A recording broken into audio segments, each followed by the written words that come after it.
Vamos a iniciar con esta presentación. El Comité Nacional de Peritos en Energías Renovables, dependiente del Colegio de Ingenieros Mecánicos Electricistas.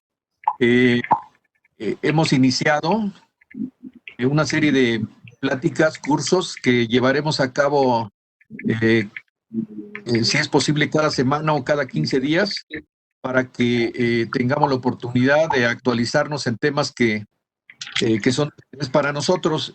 Voy a dar paso al ingeniero Prado. Procederé a leer una parte del currículum del ingeniero Julián Prado, que es nuestro conferencista el día de hoy. Él es ingeniero electricista con especialidad en sistemas eléctricos de potencia, egresado de la Escuela Superior de Ingeniería Mecánica y Eléctrica, la ESIME del Politécnico. En el 95 inició su actividad laboral desde que egresó del Colegio Nacional de Educación Profesional Técnica, el CONALEP, realizando pruebas de aceptación de equipo eléctrico para refinación a través de diferentes constructoras como Tribasa, Chillota y Consa, entre otras. En octubre del 2002 inició su carrera empresarial, realizando su servicio social en Poliemprende con el proyecto Cervelec. Posteriormente segmentó su actividad empresarial con el apoyo de la Fundación Proempleo Productivo Asociación Civil. En septiembre del 2008 logra su certificación ISO 9001-2000, renovando el certificado en septiembre del 2011. Y en junio del 2020, recientemente, logra la certificación empresarial UNCE nivel 1. UNCE quiere decir Unión Nacional de Constructores Electromecánicos, que tiene su sede en la Ciudad de México de momento, pero agrupa más de 24 asociaciones regionales en 24 o 21 estados de la República, ¿no? Para que tengan el contexto de ello.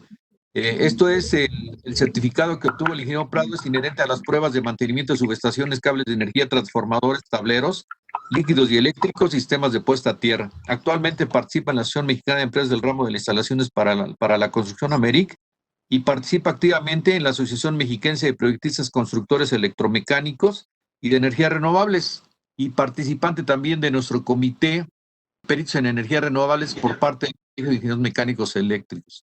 Entonces, los dejo con usted, ingeniero Prado, para que pueda exponer su charla, su curso, y al final, si ustedes consideran, podemos ir haciendo preguntas, las van anotando en el chat, yo estaré pendiente y así nos la llevamos. Les agradezco mucho su atención y que sea de provecho la plática. Adelante, Julián Prado.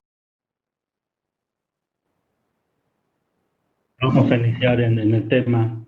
Vamos a ver en escasos 40 minutos el tema de pruebas y mantenimiento de centros de carga en media tensión. Y tenemos dos objetivos principales, que es conocer los fundamentos legales en donde se indican que se deben realizar pruebas a los equipos de un centro de carga en media tensión, y conocer las pruebas que se realizan en el centro de carga, los documentos de referencia, así como los periodos de mantenimiento. Nos vamos por partes, tenemos 8 bloques. El primer punto es que es un centro de carga, vamos a identificarlo. Vamos a checar de que las pruebas no son de ayer ni de hoy, sino ya tiene un ratito. Vamos a checar un poco de historia y luego vamos a meternos a la razón de por qué probar. Posteriormente vamos a ver cuáles son esas pruebas. Hay una que es el Ancocolí de todos los moles y es la primera que voy a presentar. Después vamos a ver ciertas referencias normativas en el tema de las pruebas. Finalmente vamos a checar la parte de que hay ciertas consideraciones para aprobarlo. Y luego la pregunta obligada y cada cuándo hay que hacer pruebas y mantenimiento. Y finalmente vamos a concluir. El primer apartado, que es un centro de carga, que pues podría ser algo sencillo o fácil. ¿Por qué? Porque cualquier electricista nos puede decir que un centro de carga es esto, ¿no? Y en términos generales, muchos años se ha definido como centro de carga estos dispositivos, pero para el día de hoy eso es incorrecto. En realidad el centro de carga es algo mucho más grande, y vamos a empezar a dar un poquito de contexto al tema. Primero vamos a ver qué es un sistema eléctrico. Un sistema generalmente se integra por sistemas de generación, independientemente de la tecnología, pero típicamente esos centros de generación están muy alejados de la ciudad, del consumo, de tal manera que se necesita que se transmita o que se distribuya ya en la ciudad o en las ciudades, y generalmente hay un consumo de energía. Estos son los 4 bloques típicos y como fundamentales de un sistema eléctrico: generación, transmisión, distribución y consumo de. Con la ley de la industria eléctrica, indica que un sistema eléctrico está integrado por la Red Nacional de Transmisión, por redes generales de distribución. Estas dos están a cargo por Comisión Federal de Electricidad, y por centrales eléctricas que están conectados a esos dos sistemas, y por equipos e instalaciones del SENACE para llevar a cabo el control operativo del sistema, y los demás elementos que determine la Secretaría. Textualmente eso es lo que dice el artículo 3 de la Ley de la Industria Eléctrica. De tal forma que si lo vemos en nuestra República Mexicana, este sería el Sistema Eléctrico Nacional, que también se le conoce como el CEN, en donde viene en las líneas azules líneas de 400 kV representadas en forma gráfica, líneas de 230, lo que se ve como color naranja. Propiamente un centro de carga, en el artículo 3 de la misma ley, en el apartado séptimo, dice que el centro de carga son instalaciones y equipos que, en un sitio determinado, permiten que un usuario final reciba el suministro eléctrico. El centro de carga puede recibir energía a través de una transición aérea subterránea, o a través de equipos seccionadores tipo pedestal, o puede ser un tipo poste, ¿no? Si lo vemos desde el punto de vista de diagrama unifilar, podemos tener así un ejemplo. Esta es una representación gráfica, es un diagrama unifilar, en donde se observa la red general de distribución.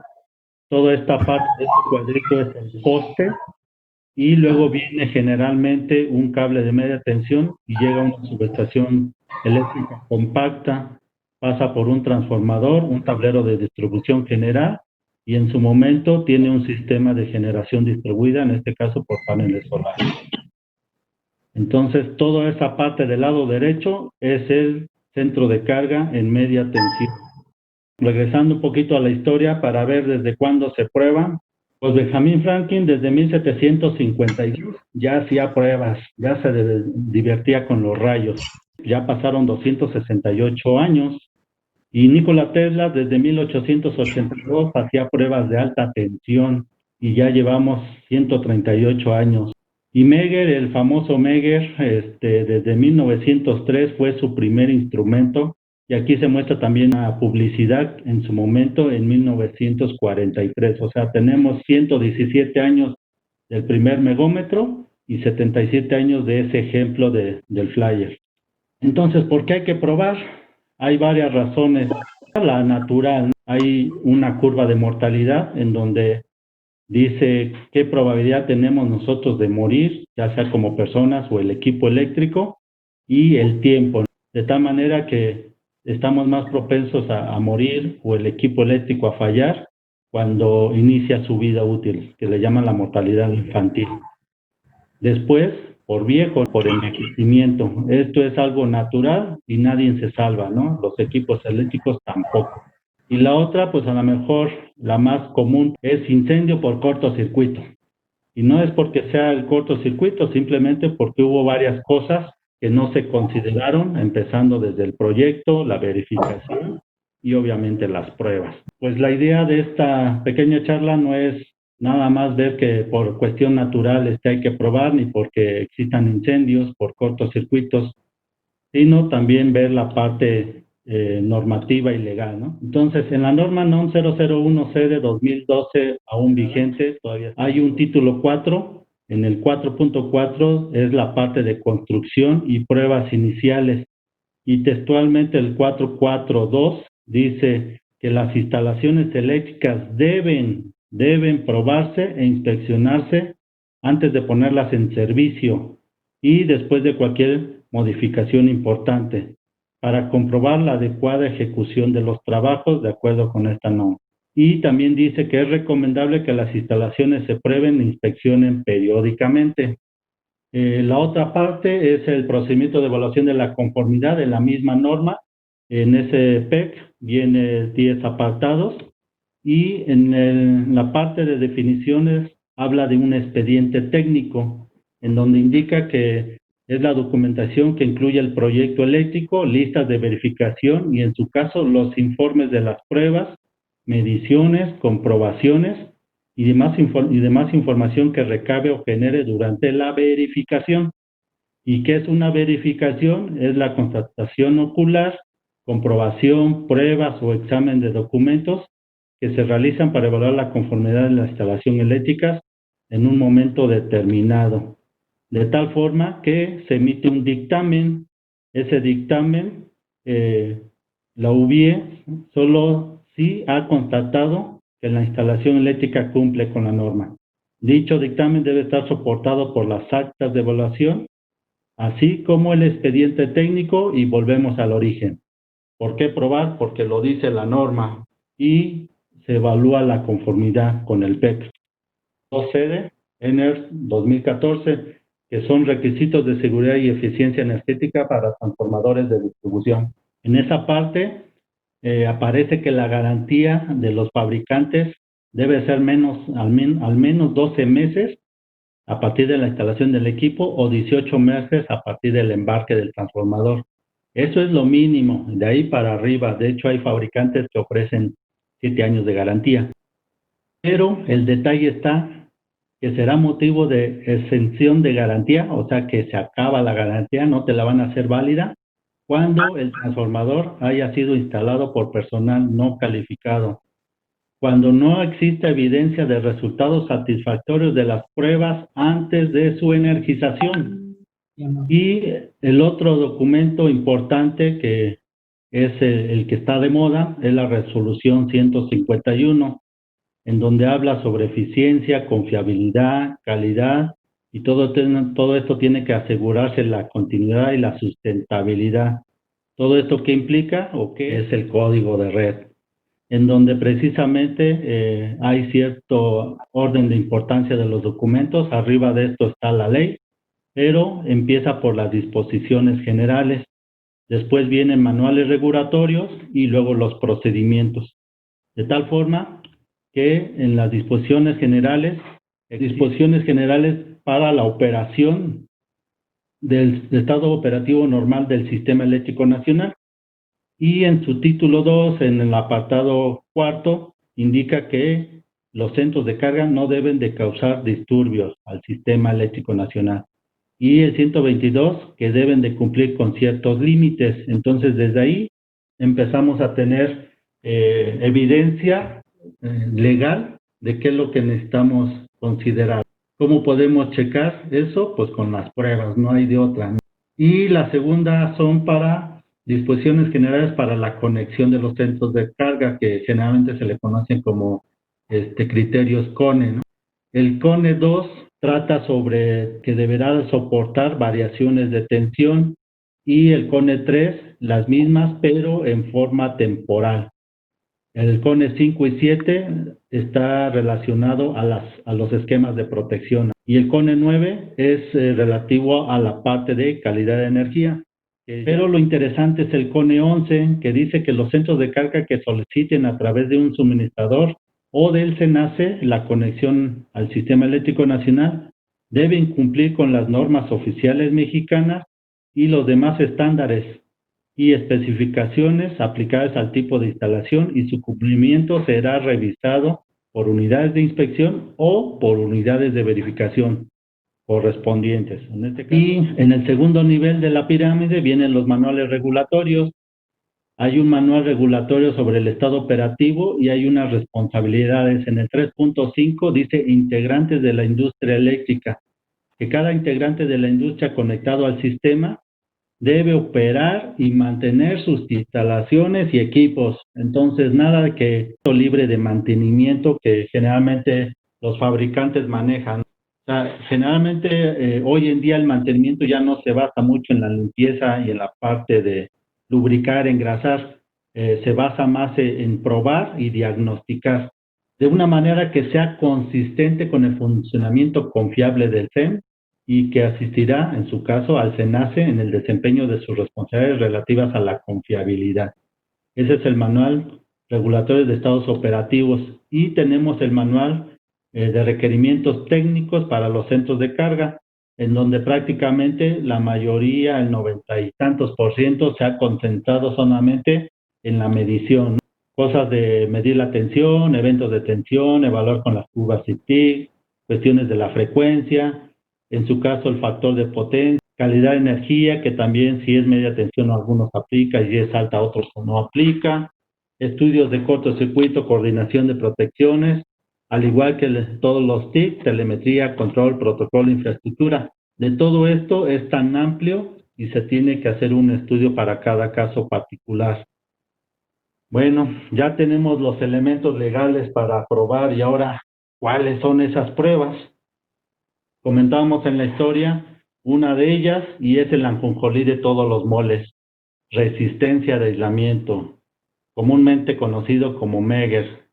Cabe mencionar que Megger es la marca y que no se debe de usar como verbo ni conjugarlo, ¿no? Porque pasamos a que yo me guío, tú me guías, nosotros me guiamos, ¿no?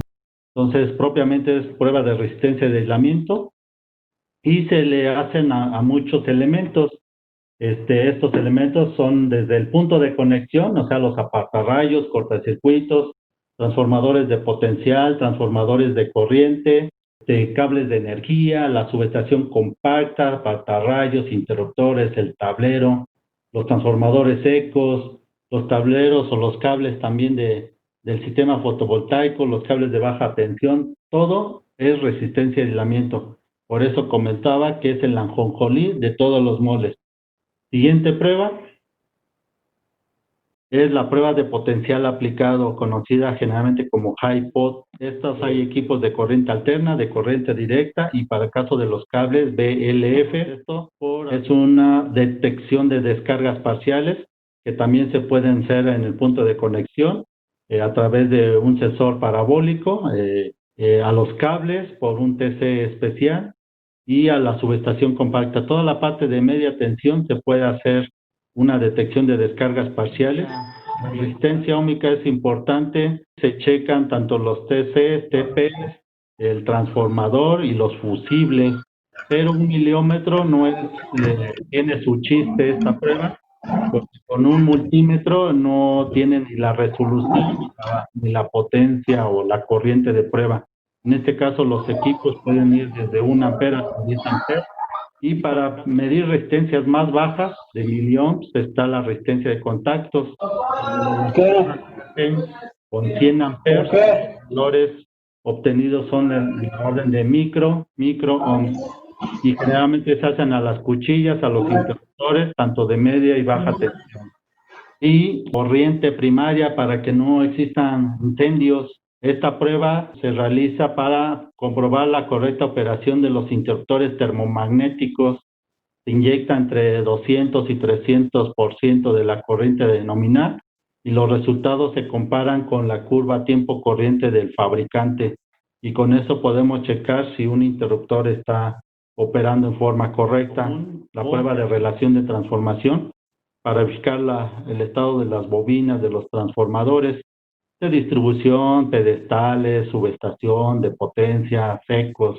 Algunos ya hacen una medición del grupo de conexión, el índice horario que se le llama, que no todos los equipos lo hacen. Y si el transformador es en aceite, dependiendo del análisis a realizar, pues se utiliza el recipiente correspondiente, ¿no? Puede ser físico-químico, que generalmente es 1 litro de aceite, gases disueltos entre 30 y 50 mililitros, y detección de bifenilos policlorados, PCBs o ascarés, que es lo mismo, son como 10 mililitros, que es el recipiente ese color ámbar.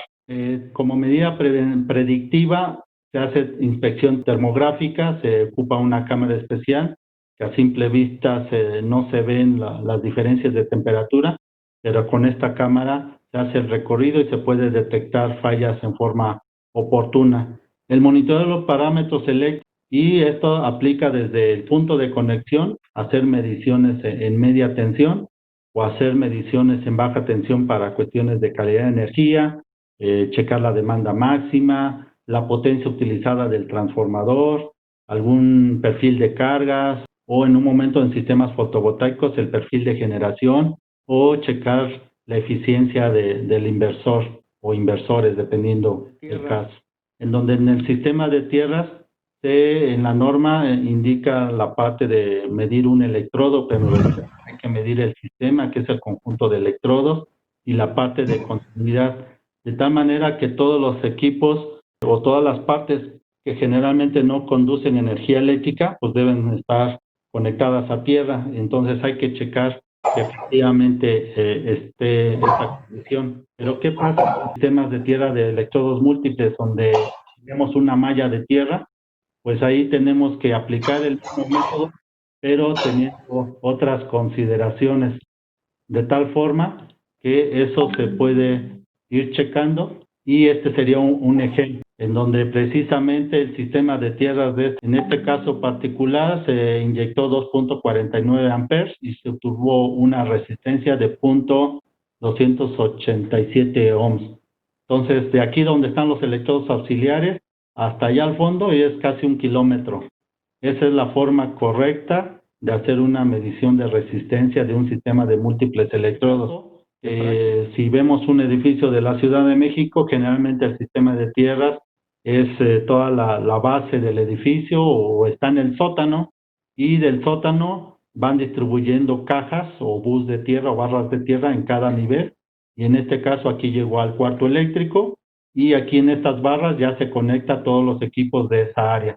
Entonces hay que checar la continuidad del gabinete, de la subestación, del transformador, y muchas ocasiones nos ayuda la inspección, una inspección visual en donde puedes encontrar que la bajada del pararrayos pues se quedó ahí a la mitad. Además, la seguridad es importante. Generalmente estamos en las subestaciones, ya sea como una visita o como una actividad de mantenimiento, pero sobre todo cuando está operando, si hay una falla, se pueden generar tensiones peligrosas de paso y de contacto. Entonces, se puede verificar esas tensiones de paso y de contacto. Hay equipos que inyectan desde 5 hasta 50 amperes y se puede valorar ese sistema de tierra, mallas o lo que esté ahí enterrado o sepultado está funcionando correctamente.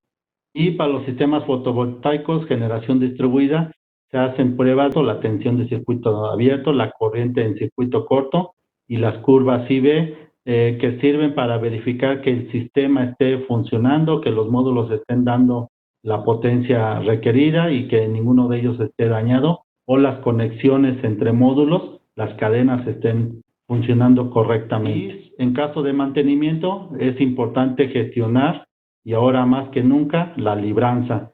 ¿Por qué? Porque si te desconectas, estás expensas a una sanción de la CRE, entonces hay que hacer esta gestoría. Aquí también se pone más interesante porque si en este caso estamos hablando que el centro de carga tiene generación por paneles solares, pues entonces tienen que hacer no nada más una libranza, sino una licencia. La libranza se hace con Comisión Federal y la licencia se hace con el SENACE. Siguiente. Pues la primera referencia pues es la misma NOM en su procedimiento de evaluación de la conformidad. Ahí aparece en el 6.6, pruebas de resistencia al aislamiento, continuidad, resistencia de electrodos artificiales y de la red de tierra, y la polaridad, y los demás que requiera para verificar el cumplimiento de la norma. Para los sistemas de tierra pues tenemos la 022, y en la parte de las referencias se hacen referencia, valga la redundancia, a la NMXJ 549, en donde vienen los métodos de prueba para hacer la medición de resistencia del electrodo y de sistemas de múltiples electrodos. En el 9.1 indica la medición, el método para medir la resistencia de tierra de un solo electrodo. Un sector importante es PEMES, la NOM 048, que es una norma de referencia o una especificación, indica en el anexo D la parte de las pruebas. La norma en sí trata de diseño de instalaciones eléctricas. Es Comisión Federal de Electricidad, que tiene un procedimiento de pruebas para equipo primario en subestaciones de distribución. Aquí está muy completa este documento, viene desde los conceptos de qué es cada prueba y viene procedimientos y criterios de evaluación. Pero la neta es la neta en las pruebas, ¿no? Así como para las unidades de ubicación instaladores es la 001, para las pruebas la neta es la que mandan. Es un documento americano en donde hay una parte para pruebas de aceptación previas a la puesta en servicio. Esto está basado a códigos ANSI y EEE principalmente y a buenas prácticas. Hay dos documentos, el de pruebas de aceptación y pruebas de mantenimiento. De las consideraciones importantes que hay que tener para las pruebas, pues ya vimos la parte legal, ya vimos algunas normas, ¿no? Si el personal no está capacitado o calificado, pues a lo mejor las pruebas nada más va a notar lo que vio en el display. Y eso generalmente pudiera estar mal, ya sea el valor porque no hizo buenas las conexiones, pero la otra parte que es la más importante, hacer un diagnóstico. ¿Está bien o está mal y qué hay que hacer, ¿no? La otra parte, pues, es la herramienta, ¿no? Los equipos, esos equipos deben de estar calibrados, un laboratorio acreditado por la entidad mexicana de acreditación. Hay varios en el país, incluyendo la PEN. No necesariamente tiene que ser la PEN. Al final del día, pues hay un operador, hay unos equipos y hay un reporte. Pero si nada más se queda ahí, ¿qué significa? Que si quieres el reporte de hace un año, quién sabe. De hace dos, menos. Un número de restabilidad, pues no, ¿no? Es más, ni reporte hay, ¿no? Unas hojitas provisionales. Por eso es importante que, como tercer punto, que debe tener un sistema y debe estar certificado. Esta es una sugerencia que sea por el modelo certificación empresarial UNCE o la empresa, el prestador de servicio, pues se dedica a eso y que tiene un sistema, tiene un archivo, tiene un control de calidad, tiene personal calificado, tiene expedientes, tiene evaluación del personal y que todo marcha en tiempo y forma, ¿no? Como dicen, ¿y cada cuándo hay que hacerle pruebas o mantenimiento? La regla básica, así de a flor de labio, es en forma anual. Es una buena práctica, pero la neta tiene unas recomendaciones en donde se basa en la confiabilidad, no tanto en la tradición de año por año. ¿De qué va a depender esa confiabilidad? De cómo está la condición del equipo, ¿no? Si está muy mal, si está más o menos, o si está muy bien, ¿no? Y la confiabilidad que se requiere de tal manera que generalmente le preguntas, ¿y cómo está el equipo? No, pues bien, apenas tiene 2 o 3 años. Entonces, si fuese ese el caso, sería el factor 1, pero si el equipo está bien y es un data center, me voy a quedar sin face y cosas de ese tipo, entonces la prioridad es alta y el equipo pudiera estar muy bien, ¿no? Entonces sería punto 5. De tal manera que más adelante vienen los apartados de los equipos. Voy a agarrar el último renglón que dice muestreo de líquido, ¿no? En caso de que el transformador tuviera 6. Si fuera un equipo estándar con factor 1, sería cada 12 meses. Pero si es el data center donde están arrojados los servidores del Facebook y de YouTube, sería por punto 5, sería cada 6 meses. Si es conclusiones ya como el último punto, considerando el índice de fallas, el equipo, la curva de la bañera, hay que hacer pruebas de rutina, las pruebas de aceptación en fábrica. Previo a eso, el fabricante hace sus pruebas de control de calidad. Y previo a eso, el fabricante hace sus pruebas prototipo, pero esas son muy raras y no son tan frecuentes. Ya que el equipo se traslada a sitio, se hacen las pruebas iniciales o las pruebas de aceptación en sitio. Llega a la unidad de ubicación, hace su muestreo, hace otras pruebas que ya vimos que son básicas, continuidad de conexiones, aislamiento, 2 o 3 cosas que ahí por la experiencia dice por aquí es donde va a saltar la liebre. Y luego hacen pruebas ya operativas, ¿no? La puesta en servicio. Posteriormente se hacen pruebas predictivas, ya sea termografía infrarroja, detección de descargas parciales o análisis del aceite, o la parte preventiva, ¿no? Los mantenimientos anuales típicamente, Semana Santa, días festivos, vacaciones. De tal manera, en base a los resultados, en base a la condición del equipo, hay que hacer un mantenimiento mayor, de tal forma que esa vida útil se vaya prolongando más. Hay equipos que hemos visto que están todavía operando superiores a 30 años. Si no hacemos eso, pues va a fallar más temprano. Hay unas responsabilidades en todo este proceso. En una parte, al inicio, viene siendo el constructor, en donde se encarga de todo eso, o el usuario lo hace él o subcontrata a un tercero para gestionar el mantenimiento. Y el mantenimiento de todo, ¿no? Desde pintura, hidrosanitarias hasta eléctrico. Y el otro personaje aquí de la garantía es el fabricante, que pudiera ser de 1 año o hasta de 7. En algunos casos hay unos fabricantes que ofrecen 7 años de garantía. Entonces, si no hacemos mantenimiento, pues va a haber un mantenimiento correctivo, que sería un servicio de emergencia. El detalle es de que te pasa cuando menos lo piensas, a las 2 de la mañana, y en días festivos y domingo, y se complica todo. Entonces, en conclusiones, realizar pruebas previas a la puesta en servicio y durante periodos de mantenimiento. Pues un poco apurados, pero ya estamos en la hora, 7:47. Pues muchas gracias y estamos a la orden. Gracias, Julián. Buenas tardes. Buenas tardes. Adelante. Disculpe, el ingeniero Julián había comentado que la medición de resistencia a tierra de la red era la prueba más común o la aceptada, y había mencionado que había otras. ¿Me puede comentar cuáles otras? ¿Cuál es tu nombre, perdón? Diana Quintero. Listo, estas son las pruebas de resistencia de sistema de tierra. Típicamente la norma 022 habla de medir la resistencia del electrodo, y es más, te pide que lo desconectes. El detalle, que cuando está operando un sistema, una planta, lo que sea, todo un sistema eléctrico, generalmente ahí se están drenando corrientes a tierra cuando eso viene de un neutro, o tiene conexión soldable, entonces no lo puedes desconectar. Lo que dice la norma 022 es medir la resistencia del electrodo, pero la realidad es que un sistema de tierra no nada más está integrado por un electrodo, sino está integrado por múltiples electrodos. El más común, que le tienen mucha fe, que no es del todo correcto, son las famosas delta, 3 electrodos. Pero puede ser 4, 5, 20, es más, pueden ser mallas de tierra, en donde esas mallas son múltiples electrodos.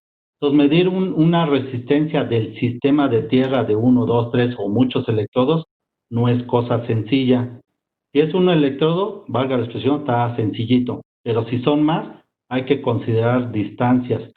Aquí puse un ejemplo de un sistema de múltiples electrodos, en donde son más o menos como unos 50 electrodos, y la planta ahí tiene como 300 metros por 400 más o menos de superficie, y los electrodos auxiliares están hasta acá al frente. Estos tres son parte de los electrodos auxiliares, se interconectan entre ellos, y este es el electrodo auxiliar más lejano. Y el equipo de medición está hasta el fondo, ahí donde no alcanzas a ver nada, ahí, casi 1 kilómetro, son 980 metros.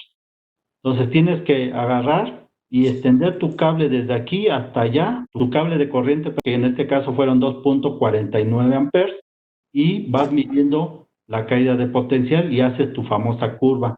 El método como tal se llama caída de tensión, nada más que la distancia ya no son 20 metros, que un instrumento básico son los cables, el tamaño de los cables. Esta medición como tal se hizo con cables de 1 kilómetro. Y la otra es la continuidad. La continuidad de las conexiones significa que de tu sistema de tierra o de tu barra tienes que verificar qué resistencia de continuidad menor a 1 ohm tienes de aquí a la barra de tierra de la subestación, de aquí al marco de la puerta de entrada del cuarto eléctrico, de aquí al tanque del transformador. Es continuidad de conexiones. Si eres afortunada, vas a encontrar una conexión físicamente que llegó hasta ahí, ¿no? Ya no bajó el cable. Y la otra es la tensión de paso y contacto. Aquí se inyecta al sistema de tierra una corriente de prueba mínimo de 5 amperes, y vas midiendo la tensión de paso y la tensión de contacto. Estos cilindritos que se ven acá abajo simulan el paso con una distancia de 1 metro, que es lo que indica la normativa. Y la pincita que se ve aquí es para checar la tensión de contacto. Entonces acá tienes una fuente de generación, en este caso 40.8 amperes, y este instrumento que tiene en la mano aquí es un voltmetro, en donde ese voltmetro está ajustado internamente con una resistencia que simula la resistencia del cuerpo humano, y mide los valores de tensión de paso o tensión de contacto. De esto, ¿qué se necesita tener como dato? La corriente de cortocircuito. No sé si quedó claro. Sí, me quedó muy claro. Muchísimas gracias. De nada, buen día. Habla el ingeniero José Luis Vázquez. Ingeniero, usted ahorita comentó acerca de las pruebas de las subestaciones también. Yo tengo actualmente una subestación en aire, en 23,000. ¿Qué pruebas son las que se deberían de hacer básicas? Y también si a un murete tipo J se le tiene que hacer pruebas y qué tipo de pruebas. Pruebas de resistencia de aislamiento. En una subestación compacta están unos apartarrayos, se puede probar resistencia de aislamiento. Están los aisladores de la parte superior de la subestación, resistencia de aislamiento. El seccionador o interruptor de potencia en aire, típicamente Drisher, se le hace resistencia de aislamiento. El bus de acoplamiento, que hay unos aisladores en la parte inferior del seccionador y que llegan al transformador, resistencia de aislamiento. Generalmente potencial aplicado se hace para equipo nuevo.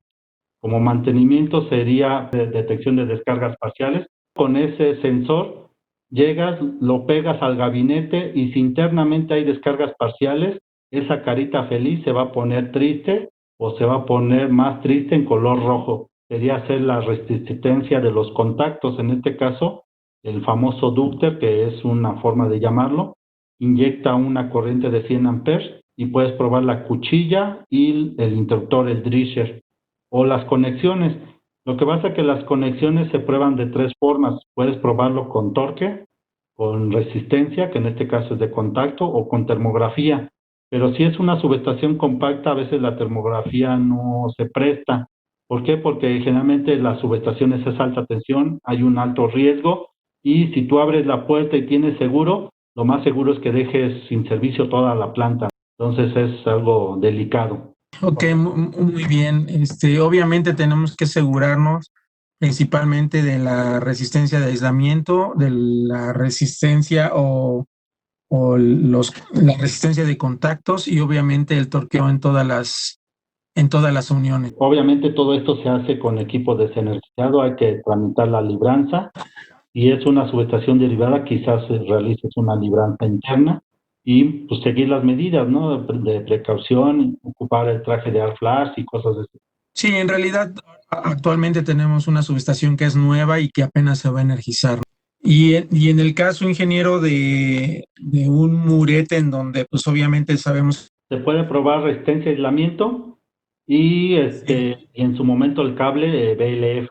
Si el cable está directamente enterrado sin tubería, sin ductos, hay otra prueba que se llama prueba de la cubierta. ¿Qué significa? Que vamos imagínate esto, tienes un megómetro, 5 cables, pruebas el aislamiento del cable. ¿Qué significa? Que tu cable de alta tensión va conectado al conductor central del XLP y la pantalla es donde conectas tu tierra. Entonces ahí estás probando el aislamiento. Pero cuando te dicen prueba de la cubierta, el cable del megómetro de alta tensión no va al centro, va en la pantalla. Obviamente, del otro lado, de ambos lados, debe de estar desconectada las pantallas a la tierra, porque si no, no te va a dar la tierra. Y en el terreno conectas el otro, tu conductor, en tu sistema de tierras. Entonces, ¿qué hace el equipo? ¿Qué haces con la prueba? Pruebas pantalla con respecto al terreno. ¿Y qué hay entre esos dos? La cubierta, que generalmente es de PVC, color naranja o color negro. ¿Por qué? Porque cuando lo instalan así, sobre todo en los parques solares y eólicos, no llevan ductos, van directamente enterrados, pero se pueden rasgar. El detalle es que una rasgadorita pequeña, aunque sea pequeña, con el tiempo se le va a meter humedad, va a empezar a oxidar las pantallas y va a empezar a degradar el aislamiento, y después de eso vas a tener descargas parciales y luego de eso la falla. Sí. Ok. Muy bien, ingeniero. Le agradezco mucho la información. Muy bien, José Luis. Les pedimos que estén pendientes de los siguientes cursos o bien sesiones informativas de este Comité Nacional de Peritos en Energías Renovables. Quiero hacerle un comentario a Julián. Sí, adelante. Julián, buenas tardes. Te brindo un aplauso y agradecimiento por la plática, muy clara, sin tanta paja, a lo que vamos, y técnicamente más que aceptable. Un reconocimiento de mi parte a Julián. Muchas gracias, y pues estamos aquí colaborando con el equipo. Un tema En el CONE 11, cuando hablas de la interconexión al sistema eléctrico nacional, comentaste que podría ser verificado o revisado por alguna de las dos entidades que son las unidades de inspección o las unidades de verificación. Sí, Ahí vamos viendo si tú lo puedes aclarar. Yo, para mí, creo que lo tengo claro. Son las dos entidades las que deben de intervenir. Como es una propiedad privada, es un ámbito de competencia particular y por lo tanto las instalaciones deben de cumplir con la normativa vigente, que es la NOM 001C de 2012 a la fecha. Eso es para la seguridad del sistema y que cumpla con dicha normativa. Como el sistema se va a interconectar con el sistema eléctrico nacional, alguien debe de dar el aval que dicho sistema no le va a meter o le va a causar problemas al CEN. Por lo tanto, es facultad de las unidades de inspección y por tanto las dos deben de hacer su trabajo. afirmativo. Ahí es el punto clave entre una unidad de inspección y una unidad de verificación. Como bien mencionaste, es parte de las disposiciones generales del Código de Red y precisamente lo que tú mencionabas está en el de las disposiciones operativas, que dice que los centros de carga no deben causar disturbios. Al final del día, todo lo que se genera o se puede corregir está en la carga. Ya en el punto de conexión no hay nada que hacer. Las disposiciones generales de conexión de centro de carga. En el 11 pues viene ese requerimiento legal en donde los dos personajes, unidad de inspección y unidad de verificación, deben de colaborar, cada quien en su cancha, pero esa es la parte interesante y lo dice las disposiciones generales. De acuerdo, incluso el procedimiento de cuando haces la tramitología para las interconexiones es un requerimiento normativo, aunque ahí también ya entra la Comisión Federal. Gracias por todo y seguimos ahí pendientes. De hecho, gracias. Felicidades, ingeniero. Buenas tardes, gracias. Más bien, vamos a concluir esta reunión por el tiempo que realmente está un poquito corto. Vamos a tratar de que estas pláticas sean continuas y los invitamos para que nos sigan a través del Facebook en CONAPER del CIME. Estamos pendientes y a sus órdenes. Muchas gracias, Julián, por tu exposición y nos vemos pronto. FECIME va a grabarnos y va a subirlo a su canal de YouTube. Excelente. Muchas gracias. Gracias, buenas tardes. Y seguimos en comunicación. Buenas tardes.